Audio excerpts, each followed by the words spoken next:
Hello thinkers. Hello, कैसे हैं आप सभी। मैं आशा करता हूं कि आप अच्छे होंगे, खुश होंगे और डेली की डेली अपने जो लक्ष्य की ओर बढ़ रहे होंगे, छोटे छोटे कदमों से ही सही। ठीक है। मैं मनमोहन हमेशा की तरह आई थिंक क्लास के ऊपर लेके आया हूँ आपके लिए करंट अफेयर की क्लास, जो कि बहुत ज़्यादा इंपॉर्टेंट होने वाली है आपके एग्जाम पॉइंट ऑफ व्यू से।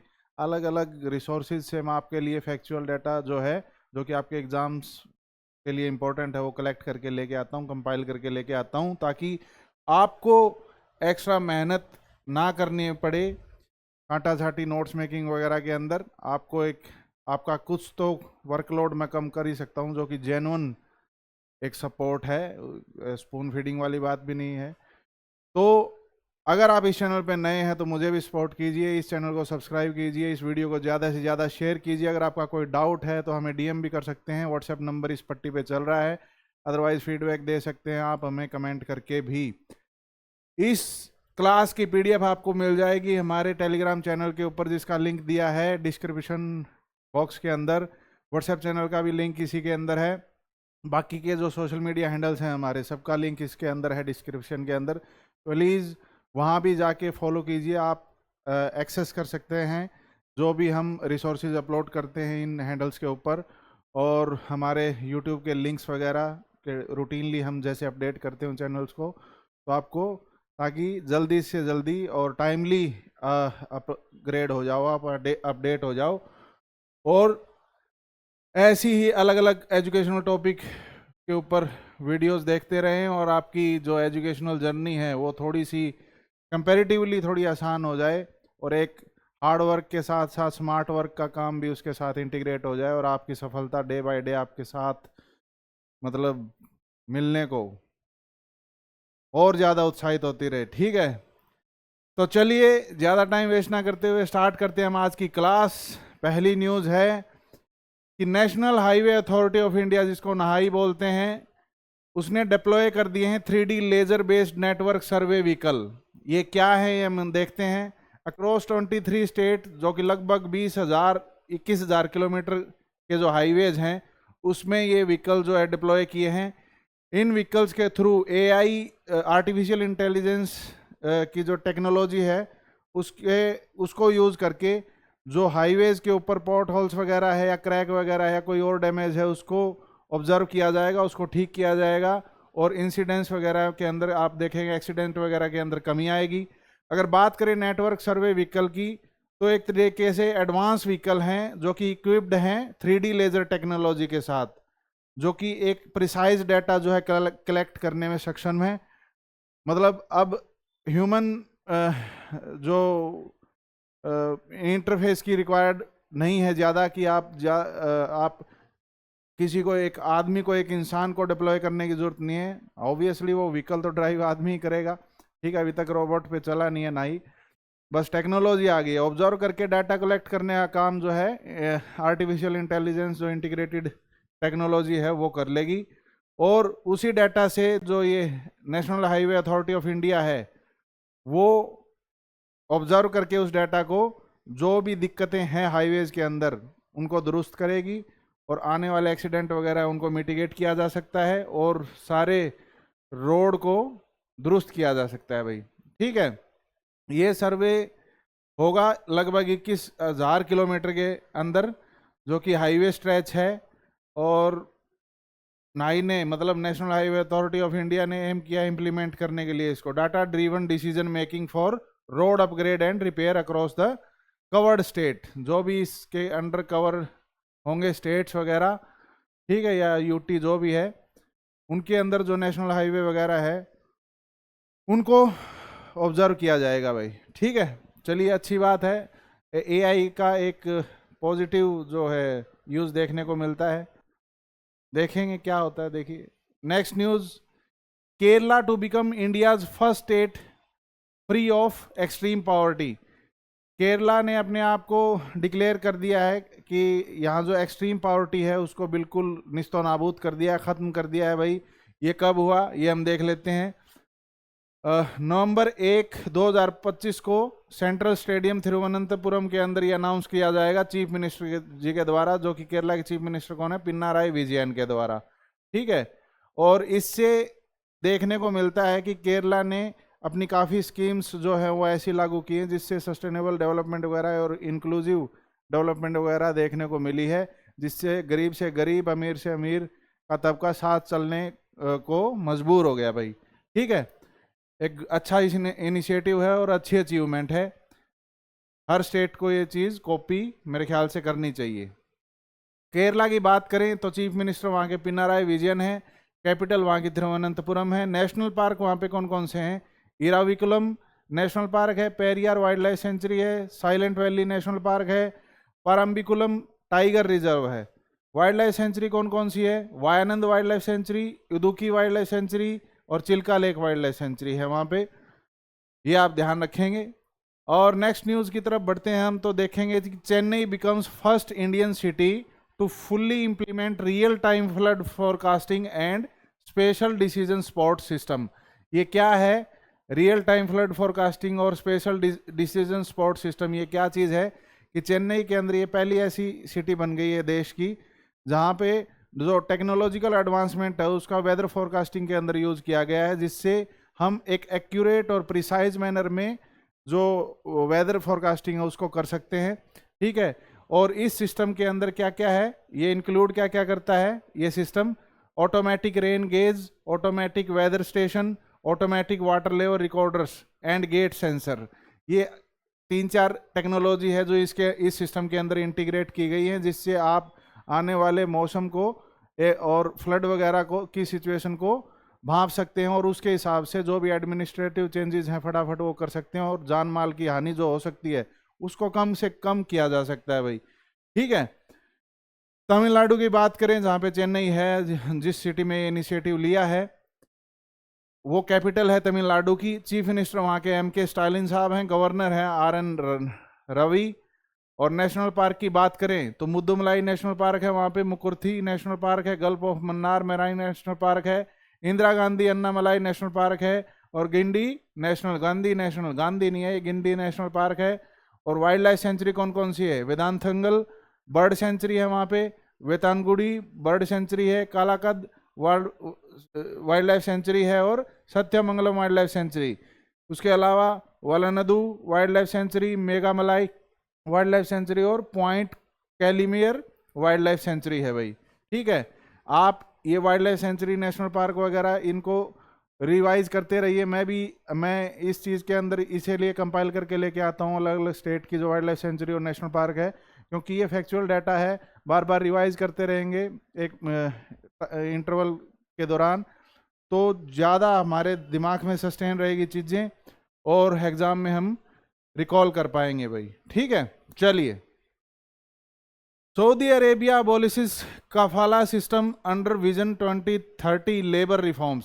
सऊदी अरेबिया के अंदर क्या होता था कि पहले मान लो कोई इंडिया से वहाँ रोजगार की तलाश में चला गया, तो कफाला सिस्टम के अंदर क्या होता था कि जो जॉब प्रोवाइड करने वाला है वो उसका एग्जिट वीज़ा उसके मर्जी के बगैर आप अप्लाई नहीं कर सकते थे। तो एक तरीके से सऊदी अरेबिया में फंसने वाली बात थी। ऐसे ऐसे सिस्टम को, कफाला सिस्टम को जो है अबॉलिश कर दिया गया है, जो कि वहाँ का प्रिंस है उसके विजन 2030 को अलाइन करता है भाई। ठीक है, चलिए पढ़ते हैं न्यूज़ क्या है। अक्टूबर 2025 में कफाला सिस्टम को अबॉलिश कर दिया गया है एक तरीके से। जून 2025 में इसकी अनाउंसमेंट हो चुकी थी और ये एक हिस्टोरिक लेबर रिफॉर्म है विजन 2030 के अंदर। ठीक है, जो कि मॉडर्नाइज करेगा इकोनॉमी और ह्यूमन राइट्स को सऊदी अरेबिया के अंदर। की हाईलाइट की अगर बात करें तो कफाला किसको बोलते हैं? स्पॉन्सरशिप को बोलते हैं।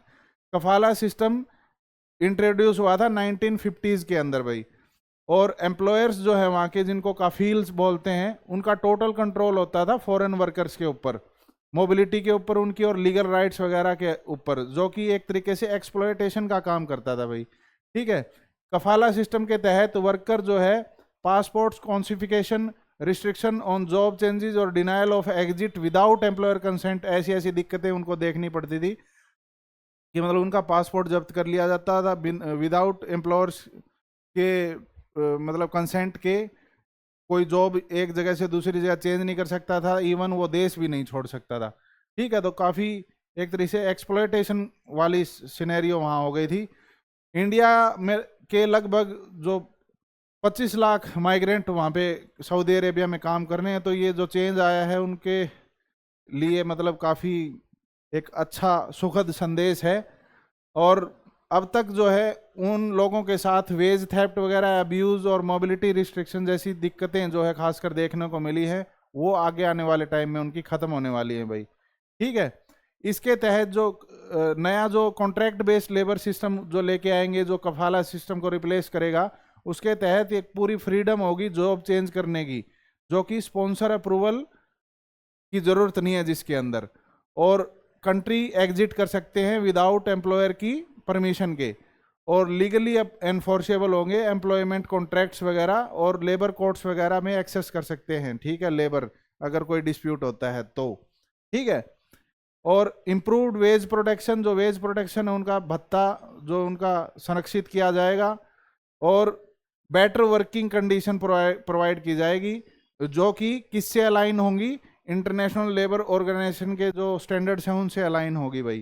ठीक है, और ये जो रिफॉर्म्स आए हैं वो किससे अलाइन करते हैं, क्राउन प्रिंस वहाँ के मोहम्मद बिन सलमान, जिनका एक विजन है 2030, उसको अलाइन करते हैं, जिन्होंने कफाला सिस्टम को अबॉलिश कर दिया और जो कॉन्ट्रैक्ट बेस्ड जो वर्किंग सिस्टम को लेके आ रहे हैं। ठीक है, इससे ग्लोबल इमेज और स्ट्रेंथन होगा, और इंटरनेशनल लेबर रिलेशन जो हैं मजबूत होंगे उस देश के।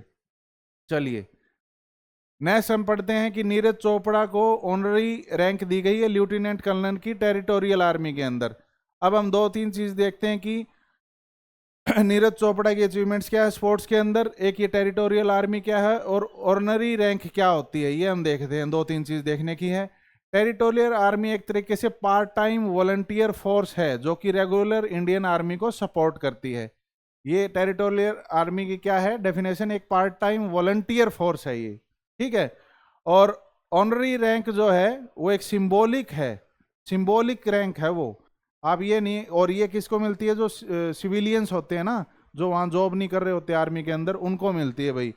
उनका जो कंट्रीब्यूशन है देश को लेके, उसको ऑनर करने के लिए। ठीक है, और ये पीपिंग सेरेमनी जो थी उसके दौरान ये दी गई दिल्ली के अंदर। नीरज चोपड़ा की अगर बात करें तो इनकी अचीवमेंट्स के ऊपर थोड़ी सी रोशनी डालते हैं। अर्जुना अवार्ड मिला इनको 2018 में, जो कि एक अर्ली कंट्रीब्यूशन था एथलेटिक्स के अंदर, उसके लिए मिला इनको। खेल रत्न अवार्ड मिला 2021 में, जो कि इंडिया का हाईएस्ट स्पोर्टिंग ऑनर है। और ओलंपिक गोल्ड मेडल टोक्यो के अंदर मिला है, जो कि इंडिया का फर्स्ट गोल्ड मेडल है ट्रैक एंड फील्ड के अंदर भाई। ठीक है, चलिए नेक्स्ट न्यूज़ की तरफ हम बढ़ते हैं। यूनाइटेड नेशन डे जो है 24 अक्टूबर को ऑब्जर्व किया जाता है। 24 अक्टूबर 2025 को यूनाइटेड नेशन डे को ऑब्जर्व किया गया। और यूएनओ जो कि एम है, जिसका मेन एम है कि वैल्यूज़ और प्रिंसिपल जो है लाइफ की, उसको अपने चार्टर के अंदर इंक्लूड करके वर्ल्ड के हर कोने में पहुंचाया जाए। ठीक है, अगर हिस्ट्री पे बात करें तो एक कॉन्फ्रेंस हुई थी कहाँ पे, सैन फ्रांसिस्को के अंदर 1945 के अंदर, जिसमें 50 कंट्रीज जो है उस कॉन्फ्रेंस में पार्टिसिपेट किया था उन्होंने। और यूनाइटेड नेशन चार्टर जो है उसकी फॉर्मेशन हुई। और यूनाइटेड नेशन ऑर्गेनाइजेशन का एम जो है वो है पीस मेकिंग का काम करते हैं ये, और वार लाइक सिचुएशंस को अवॉइड करवाने की कोशिश करते हैं भाई।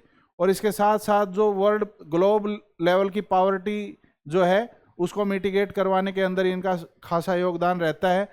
और परमानेंट मेंबर की बात करें यूएनओ के तो जो है यूएसए है, यूके है, फ्रांस है, और चाइना एंड रसिया है। ठीक है, अगर आपको स्पीड स्लो लग रही है तो आप थोड़ा सा फास्ट कर सकते हैं नीचे सेटिंग में जाके, यूट्यूब के अंदर आपको पता ही होती है। लेकिन मेरा सजेशन यही है कि ज़्यादातर वीडियोस को नॉर्मल स्पीड पे ही देखें, और लॉन्ग रन में 2x स्पीड पे किसी भी वीडियो को ना देखें। इससे नेगेटिवली जो है आपका ब्रेन इम्पैक्ट होता है भाई, आगे चल के आपको दिक्कत हो सकती है कोई भी। ठीक है, अनरेस्ट वगैरह और एंग्जाइटी वगैरह जैसी दिक्कतें आपको देखने को मिल सकती है। और इसकी बजाय आप ये पीडीएफ डाउनलोड कर सकते हैं और दोबारा रिवाइज कर सकते हैं। कोई चीज़ समझ में नहीं आए तो बीच में पॉज कर सकते हैं, चीज़ों को ठीक है, और रीड कर सकते हैं जूम करके, ठीक है। चलिए, यूनाइटेड नेशन डे सेलिब्रेट किया जाता है किसकी फॉर्मेशन को याद रख करने के लिए, यूनाइटेड नेशन ऑर्गेनाइजेशन की फॉर्मेशन को, ठीक है। और ये फंड्स अरेंज करता है ये ऑर्गेनाइजेशन जो कि पॉवर्टी लाइन को, मतलब किसी कंट्री की पॉवर्टी लाइन को जो इम्प्रूव करने के लिए फंड्स जो है कलेक्ट करता है। और also fights to reduce inequality among people, inequality जो किसी नेशन के अंदर ज़्यादा है तो उससे भी फाइट करने की कोशिश करता है। और UNO decide to advise the developed countries to reduce the usages of fossil fuels of for their energy sources. UNO की गाइडलाइंस है कि आप अपने एनर्जी रिसोर्सेज को एक रिन्यूएबल रिसोर्सेज जो है उनके अंदर तब्दील कीजिए, और एक सस्टेनेबल जो गोल्स हैं वर्ल्ड के उनको अचीव करने की कोशिश कीजिए। फॉसिल फ्यूल्स के ऊपर अब कम डिपेंड रहिए, कम से कम डिपेंड रहिए, ताकि जो कार्बन एमिशन वगैरह है ऐसी दिक्कतें कम से कम हो, ठीक है। उसके बाद आता है कि यूनाइटेड नेशन ऑर्गेनाइजेशन जो है सेलिब्रेट करता है कैसे कैसे दिनों को, विमेंस डे को, एल्डर्स डे को, वर्ल्ड पीस डे को, और बाकी की काफ़ी सारे डेज हैं जो यूएनओ ने फॉर्मुलेट किए हैं, वो उन डेज को ऑब्जर्व करता है। और टाइमली जो है काफ़ी नेशंस को, सारे जितने भी मतलब यूएनओ के अंदर हैं उनको टाइमली रिमाइंड करवाता रहता है कि भाई इनका क्या महत्व है, और इनको लेके कुछ ना कुछ इनिशिएटिव अलग अलग कंट्रीज में लिया जाना चाहिए, ठीक है। अगली न्यूज़ के ऊपर अगर हम बढ़ें तो world development information day is observed on 24 October. World development information ये क्या है, ये हम देखते हैं, जो कि 24 अक्टूबर को ऑब्जर्व किया जाता है इस दिन को। वर्ल्ड डेवलपमेंट इंफॉर्मेशन डे का मेन एम है कि इंफॉर्मेशन टेक्नोलॉजी को स्ट्रेंथन करना, किसके अंदर, जो अक्रॉस कंट्री जो प्रॉब्लम क्रिएट हो जाती हैं, कई बार कोई डिस्प्यूट हो जाता है जिसकी वजह से ट्रेड वगैरह के अंदर और काफ़ी लेन देन के अंदर रिलेशनशिप जो है ख़राब हो जाते हैं, उसमें इंफॉर्मेशन टेक्नोलॉजी का क्या योगदान है ये ऑब्जर्व किया जाता है डेवलपमेंट इंफॉर्मेशन डे के अंदर, ठीक है। यूनाइटेड नेशन जनरल असेंबली ने एक कॉन्फ्रेंस जो है कंडक्ट करवाई थी किसके ऊपर, ट्रेड एंड डेवलपमेंट के ऊपर, 17 मई 1972 के अंदर, 1972 के अंदर। इसके अंदर उन्होंने प्रपोज किया है क्या प्रपोजल था उनका, to develop and reduce conflict between nation. कैसे कॉन्फ्लिक्ट जो है रिड्यूस होंगे, by asking for public opinion through information technology. अलग अलग जो सोशल मीडिया हैंडल का सर्वे हो गया या फिर कोई लेजिटिमेट जो कोई भी प्लेटफॉर्म है गवर्नमेंट ओन्ड, ठीक है, उसके द्वारा कैंपेन चलाया जाएगा, सर्वे चलाया जाएगा, जिसमें जो है पब्लिक जो है एक्टिवली पार्टिसिपेट कर सकती है, और उससे जो है ऑब्जर्व किया जाएगा कि जनता की डिमांड क्या है, और उससे रिजॉल्व किया जाता है जो आपस में कंट्रीज का डिस्प्यूट वगैरह है वो, ठीक है। रेजोल्यूशन पास हुआ था ये 19 दिसंबर 1972 को, और इसके बाद से ही यानी 24 अक्टूबर 1973 को अगले ही साल वर्ल्ड डेवलपमेंट डे को जो है सेलिब्रेट किया जाने लगा भाई, ठीक है। Development of informed technology has solved many international issue. इस डेवलपमेंट ने काफ़ी इंटरनेशनल इशू को सॉल्व किया है, और एक तरीके से अक्रॉस नेशंस की जो ट्रेडिंग सिस्टम है उनको दुरुस्त किया है भाई, ठीक है। टेलीफोनिक चैट भी चलती है जिसमें लीडर्स को डायरेक्टली जो है फीडबैक मिलता रहता है और वो इशू को रिजॉल्व कर पाते हैं क्विकली, ठीक है। चलिए नेक्स्ट अगर हम बात करें आईटीबीपी की, तो इंडो तिब्बतन बॉर्डर पुलिस इसकी फुल फॉर्म है। इसका रेजिंग डे मतलब जिस दिन इसकी स्थापना हुई थी वो कब ऑब्जर्व किया जाता है, 24 अक्टूबर को भाई, ठीक है।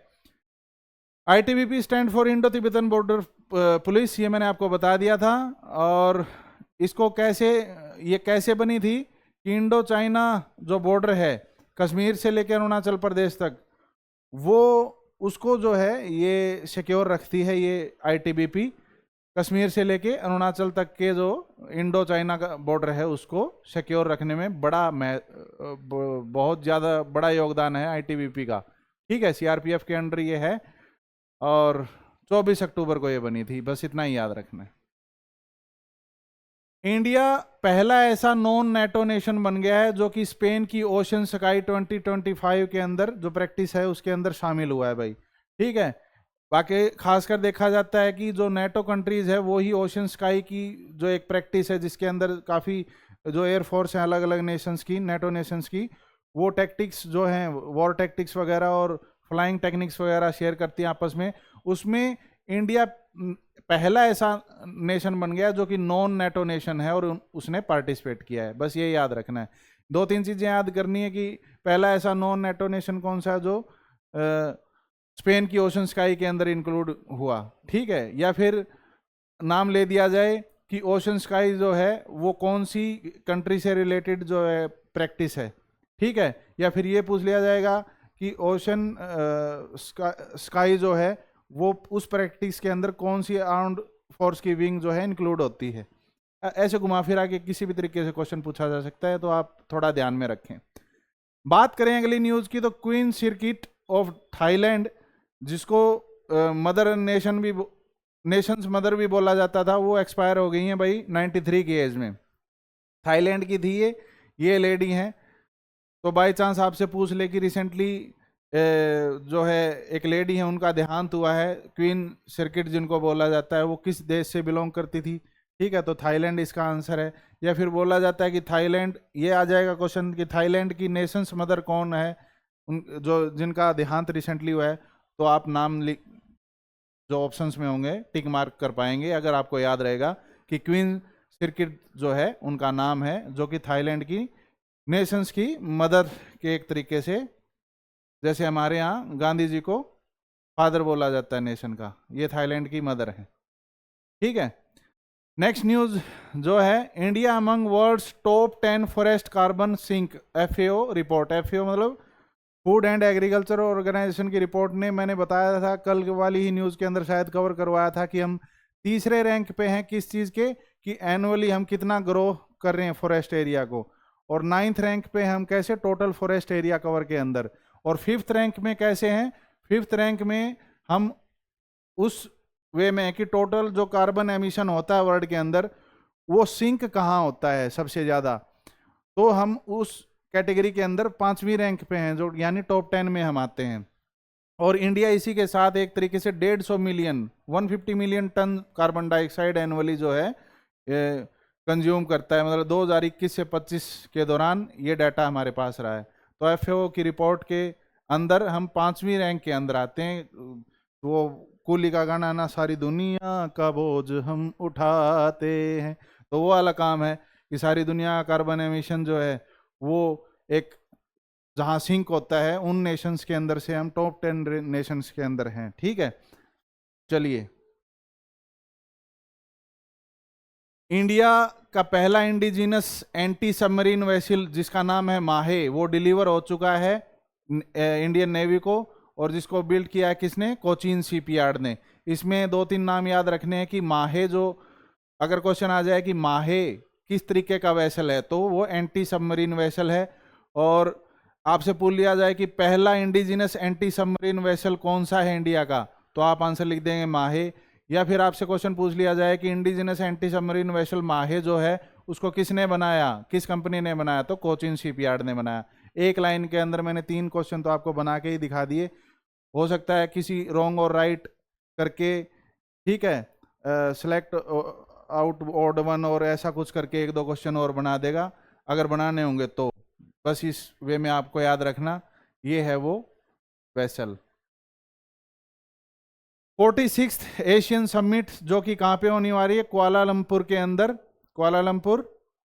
वो हमारे प्राइम मिनिस्टर साहब उसको वर्चुअली जो है अटेंड करने वाले हैं।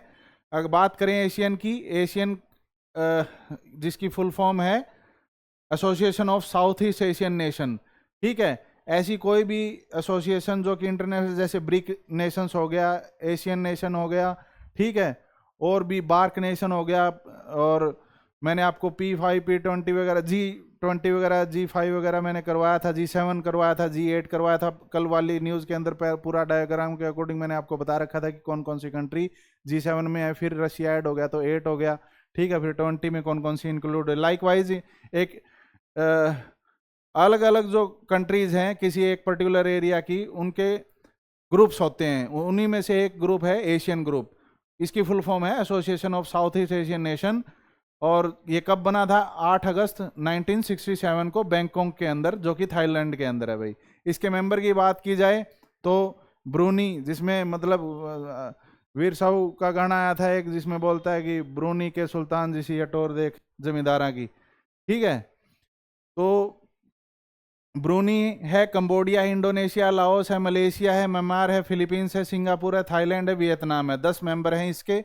और इनका ऑब्जेक्टिव क्या है कि जहां जहां ये कंट्रीज है और ये जिस एरिया में ये कंट्रीज हैं उस एरिया की रीजनल जो प्रोटेक्शन का काम करते हैं, वहां पे एक तरीके से सिक्योरिटी जो है स्टेबल रहे और इकोनॉमिक ग्रोथ हो और आपस में कोऑपरेशन बना रहे। इसका हेडक्वार्टर कहाँ पे है भाई एशियन का? ये है जकार्ता के अंदर, जो कि इंडोनेशिया में है। बात करें इस समिट की, जिसकी न्यूज़ मतलब अभी फैल रही है, जिसको पीएम जो है वर्चुअली अटेंड करेंगे, तो 46th एशियन समिट जो है कहाँ होगी? कुआलालंपुर के अंदर, जो कि मलेशिया के अंदर है। और थीम क्या होने वाली है? इंक्लूसिविटी एंड सस्टेनेबिलिटी भाई। और पार्टिसिपेशन की अगर बात करें तो जितने भी मेंबर कंट्रीज हैं और भी गेस्ट हैं उनको बुलाया जा रहा है, और डायलॉग पार्टनर जो हैं एशियन कंट्रीज, एशियन नेशन के, उनको भी बुलाया जा रहा है अटेंड करने के लिए। और इंडिया और एशियन पार्टनरशिप की अगर बात करें तो हम इनके मेंबर तो नहीं हैं, लेकिन 92 के अंदर जो है सेक्टोरल डायलॉग पार्टनर हम बन गए थे। सेक्टोरल डायलॉग पार्टनर का मतलब है कि कुछ कुछ हिस्सों पे जो है सेलेक्टिवली हम डायलॉग शेयर कर सकते हैं, कोई अगर टॉपिक है तो। इसके बाद जो है 1995 में हम फुल डायलॉग पार्टनर बन गए कि कोई भी टॉपिक डिस्कस होता है समिट के अंदर, तो हमारी डायलॉग भी साथ साथ वार्ता जो है चलती रहती है। और स्ट्रेटेजिक पार्टनरशिप हमारी हो गई थी 2012 के अंदर। बात करें स्ट्रेटेजिक टाइज की, तो इंडिया और एशियन जो है कॉम्प्रिहेंसिव स्ट्रेटेजिक पार्टनरशिप है वो शेयर करती है, जो कि सिक्योरिटी को एनहांस करती है और ट्रेड और रीजनल स्टेबिलिटी को इंप्रूव करती है भाई। बात करें इकोनॉमिक कोऑपरेशन की, तो Asian India free trade area जो है वो आपस में, मतलब जितनी भी एशियन नेशन है उनके साथ फ्री ट्रेड एक एग्रीमेंट का रूप है। और इससे क्या है, इंडिया और उन देशों के अंदर जो स्मूथ जो एक्सपोर्ट इंपोर्ट का काम होता है और काफ़ी सारी चीज़ों के अंदर जो है ड्यूटीज, जो export duty import duty exempt कर दी जाती है, ठीक है। इससे जो ट्रेड डिपार्टमेंट है, जो ट्रेडिंग है, उनके अंदर बूस्ट जो है मिलता है, इन्वेस्टमेंट अच्छी होती है, इकोनॉमिक ग्रोथ अच्छी होती है इसी वजह से। बात करें कल्चरल एंड कनेक्टिविटी इनिशिएटिव की, तो इंडिया पार्टिसिपेट करता है एशियन के कल्चरल एजुकेशनल प्रोजेक्ट्स के अंदर। और काफ़ी और भी जो डिजिटल इंफ्रास्ट्रक्चर लिंकेजेस वगैरह हैं उनको भी यूज़ किया जाता है आपस में। मतलब एक तरीके से पार्टनर ना होके भी एशियन कंट्रीज़ का इंडिया का एशियन नेशंस के साथ एक अच्छा संबंध है, अलग अलग स्ट्रेटेजिक पार्टनर हैं ये, ठीक है। उसके आगे अगर बात करें ईरान, जो कि हमेशा से एक तरीके से जिसको क्रिटिसाइज किया जाता है, इंटरनेशनल बॉडीज द्वारा सैंक्शन डाल दिए जाते हैं कि इस बात के लिए कि जो न्यूक्लियर एनरिचमेंट प्रोग्राम है ये चोरी छिपे कर रहा है, बदमाशी कर देता है, कि अपना जो आर्सेनल है, न्यूक्लियर आर्सेनल, उसको प्रोलिफरेट कर रहा है ये।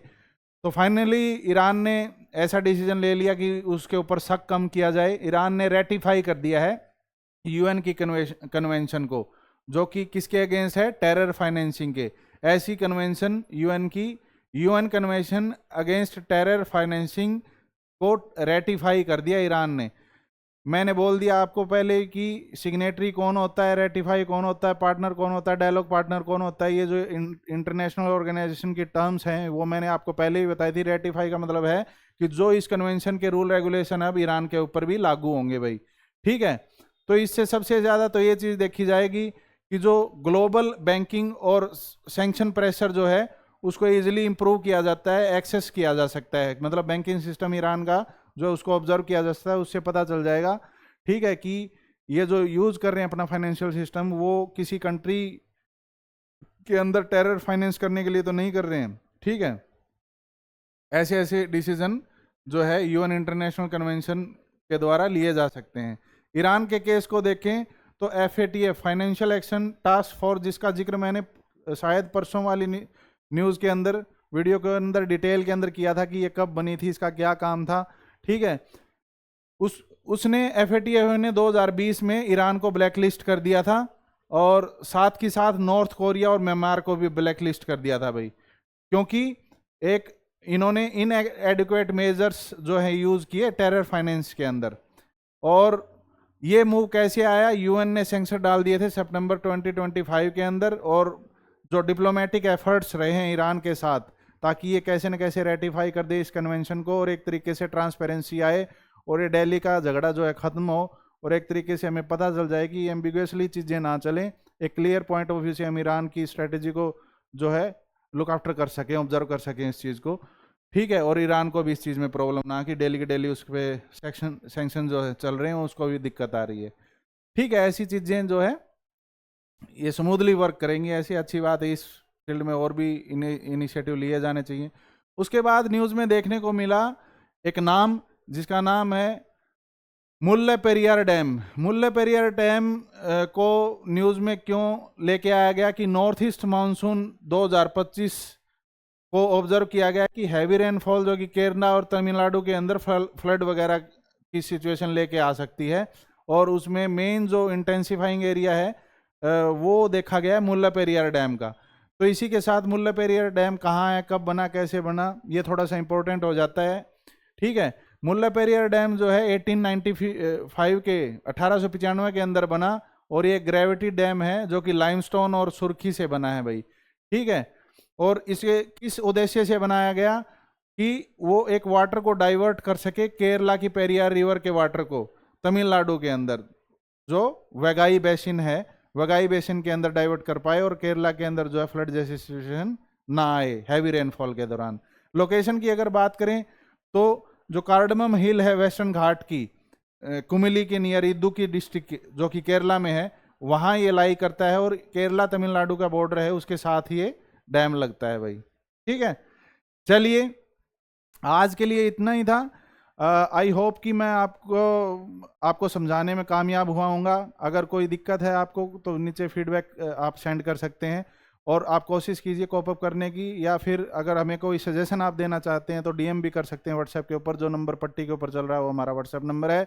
और इसके साथ साथ मैं आपसे रिक्वेस्ट कर रहा हूँ कि हमारा भी साथ के साथ हमें भी सपोर्ट कीजिए, इस चैनल को ज़्यादा से ज़्यादा शेयर कीजिए, ताकि आने वाला टाइम में जो भी हम इवन कई ऐसे कोर्स लॉन्च करने जा रहे हैं जो टोटल फ्री ऑफ कॉस्ट हम प्रोवाइड करवाएंगे, ताकि जो बिल्कुल लो अर्निंग फैमिली से आते हैं वो कम से कम बस एक अपना इंटरनेट का रिचार्ज करवा के ही एटलीस्ट जो बेयर मिनिमम जो टेस्ट वगैरह एग्ज़ाम वगैरह वो क्लियर कर सकें। जितना भी कोशिश हमारी रहेगी यही रहेगी कि बेयर मिनिमम प्राइसेस के अंदर, अभी तो कुछ किया ही नहीं हमने, ठीक है, अभी तो फ्री ऑफ कॉस्ट चल ही रहा है सब कुछ। आगे कोई कोर्स लॉन्च भी होगा तो हमारा उद्देश्य यही होगा कि जो इंक्लूसिव मतलब ग्रोथ की बात हम करेंगे, कि ऐसा नहीं कोई भी एक भी बच्चा छूटे ना जो कि पढ़ने के इच्छुक है, ठीक है।